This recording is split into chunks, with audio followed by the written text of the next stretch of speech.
आप सभी को मेरा नमस्कार। सेट के लिए बहुत ही उपयोगी है, तो चलिए हम इसे प्रारंभ करते हैं।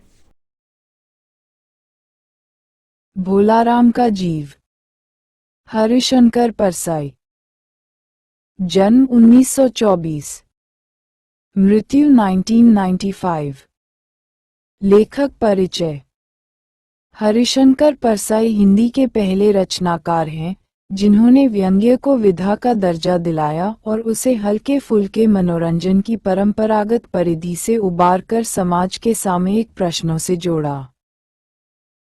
उनकी व्यंग्य रचनाएं हमारे मन में गुदगुदी ही पैदा नहीं करती, बल्कि हमें उन सामाजिक वास्तविकताओं के सामने खड़ा करती हैं, जिनसे किसी भी व्यक्ति का अलग रह पाना असंभव है।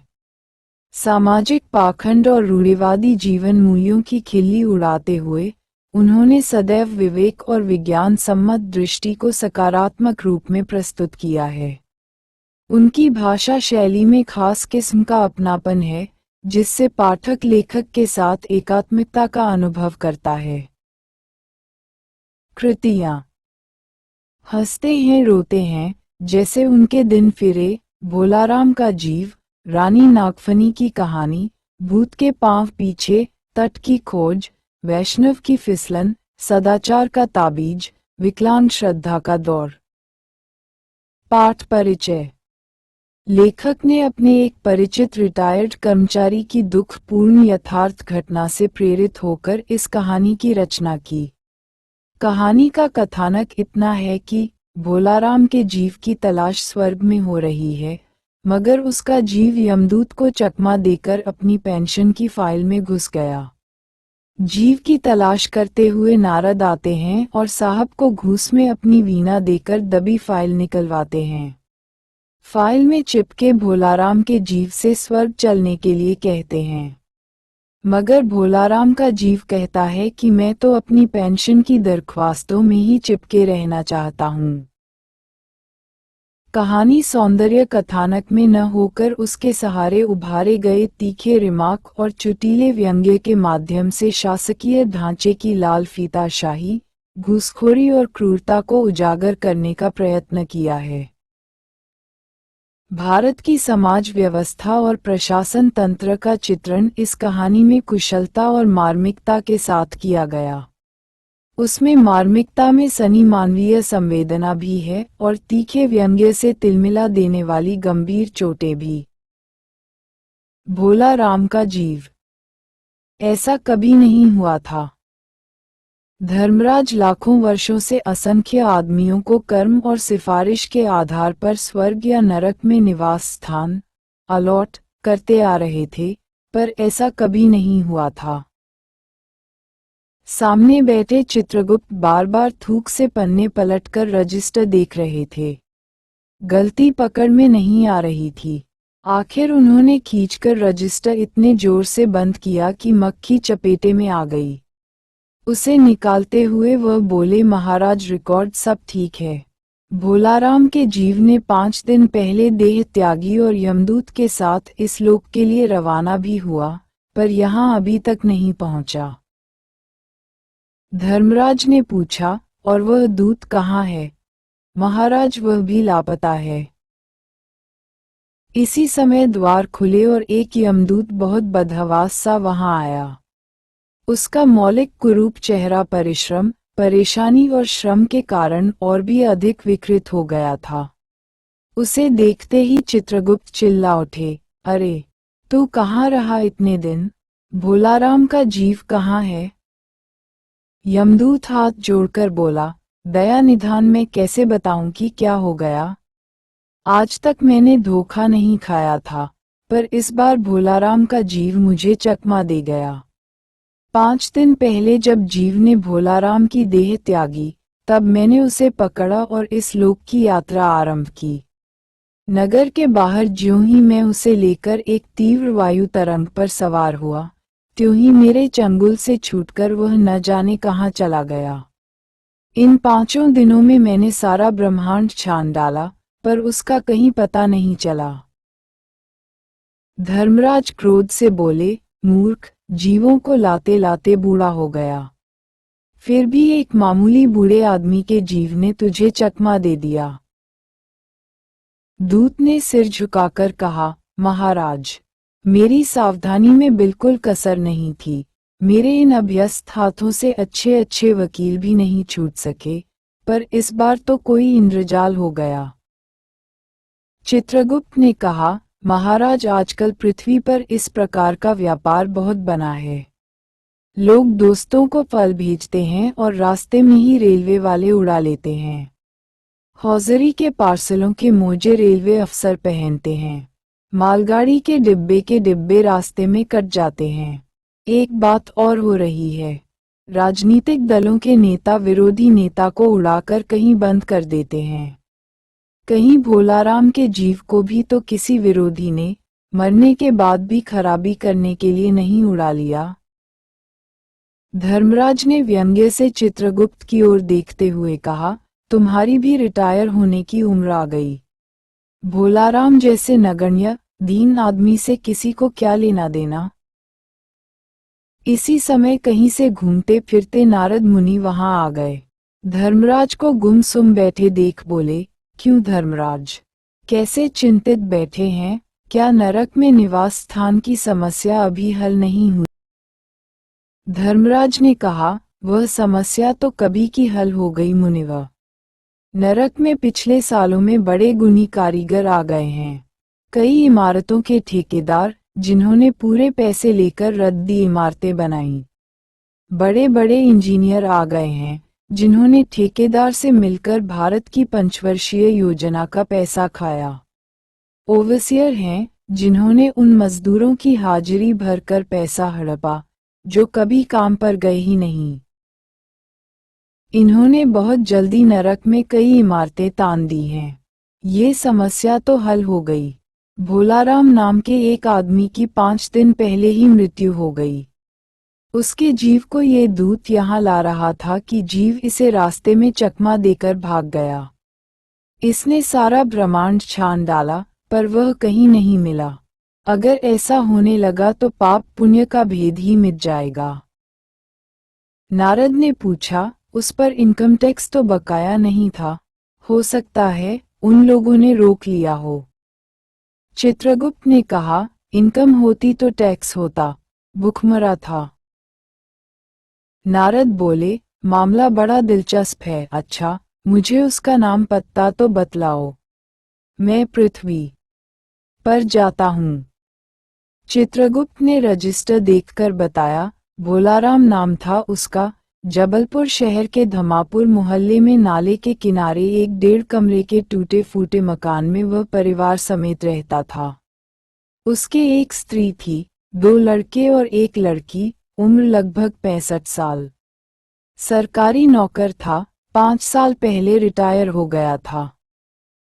मकान का किराया उसने 1 साल से नहीं दिया था, इसलिए मकान मालिक उसे निकालना चाहता था कि इतने में भोलाराम ने संसार ही छोड़ दिया। आज 5वां दिन है। बहुत संभव है कि अगर मकान मालिक वास्तविक मकान मालिक है, तो उसने भोलाराम के मरते ही उसके परिवार को निकाल दिया होगा। इसलिए आपको परिवार की तलाश में काफी घूमना पड़ेगा।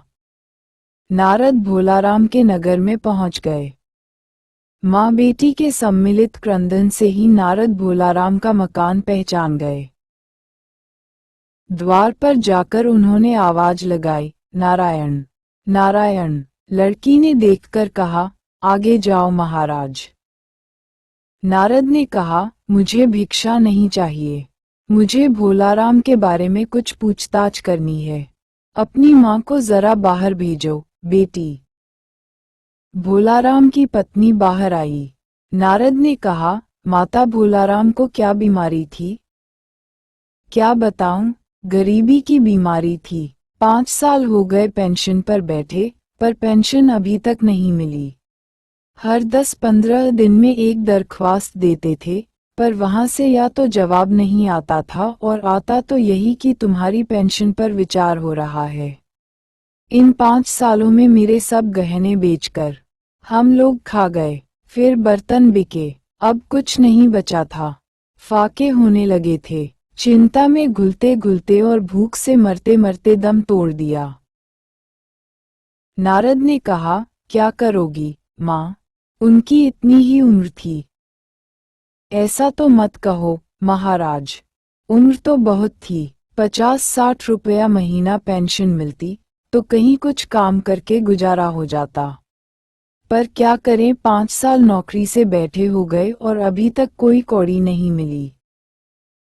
दुख की कथा सुनने की फुर्सत नारद को थी ही नहीं। वह अपने मुद्दे पर आए और बोले, माँ ये बताओ कि यहाँ किसी से क्या उनका विशेष प्रेम था जिसमें उनका जी लगा हो? पत्नी बोली, लगाव तो महाराज बाल बच्चों से ही होता है। नहीं, परिवार के बाहर भी हो सकता है, मेरा मतलब कोई स्त्री। स्त्री ने गुर्राकर नारद की ओर देखा। बोली, बको मत महाराज, साधु हो, कोई लुच्चे लफंगे नहीं हो। जिंदगी भर उन्होंने किसी दूसरी स्त्री को आंख उठाकर भी नहीं देखा। नारद हंसकर बोले, तुम्हारा सोचना ठीक ही है। ये भ्रम अच्छी गृहस्थी का आधार है। अच्छा माता, मैं चला। व्यंग्य समझने की असमर्थता ने नारद को सती के क्रोध की ज्वाला से बचा लिया। स्त्री ने कहा, महाराज आप तो साधु हैं, सिद्ध पुरुष हैं, कुछ ऐसा नहीं कर सकते कि उनकी रुकी हुई पेंशन मिल जाए। इन बच्चों का पेट कुछ दिन भर जाएगा। नारद को दया आ गई थी। वह कहने लगे, साधुओं की कौन बात मानता है? मेरा यहाँ कोई मठ तो है नहीं, फिर भी मैं सरकारी दफ्तर जाऊंगा और कोशिश करूंगा। वहां से चलकर नारद सरकारी दफ्तर पहुंचे, जहां पहले ही कमरे में बैठे बाबू से उन्होंने भोलाराम के बारे में बातें की।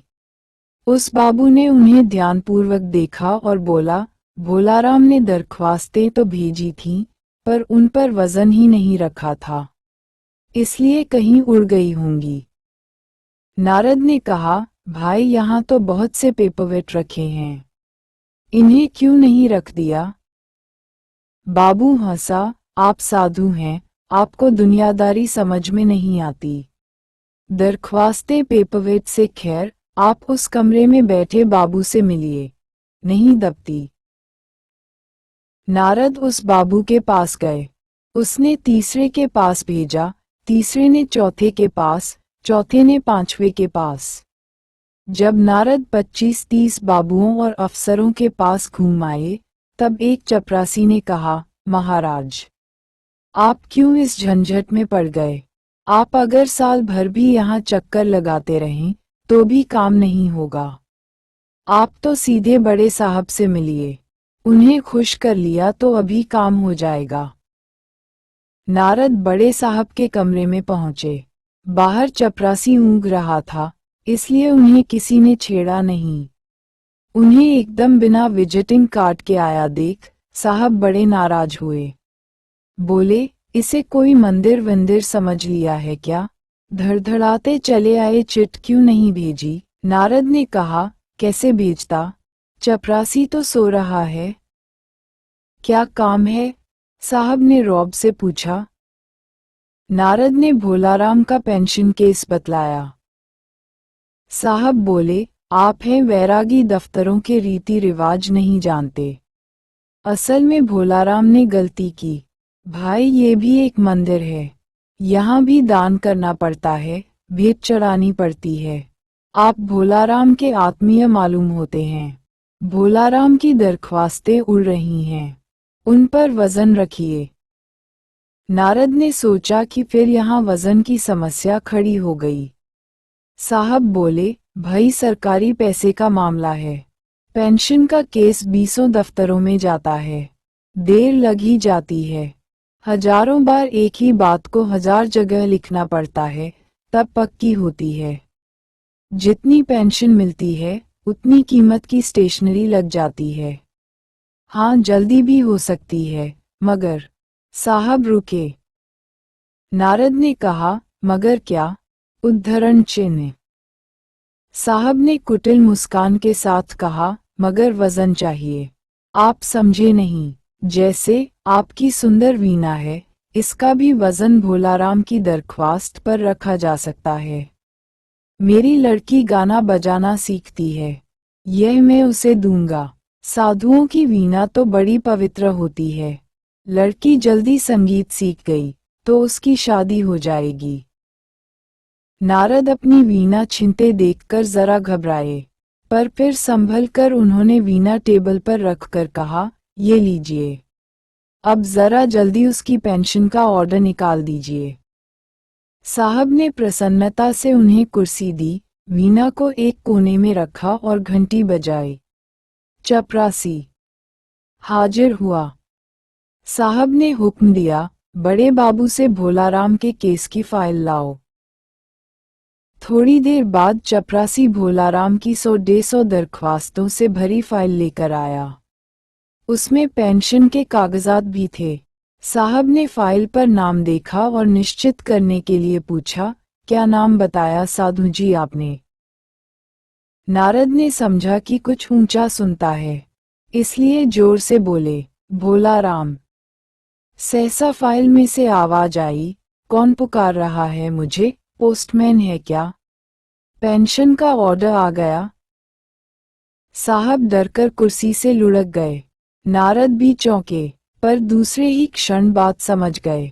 बोले, भोलाराम, तुम क्या भोलाराम के जीव हो? हाँ, आवाज आई।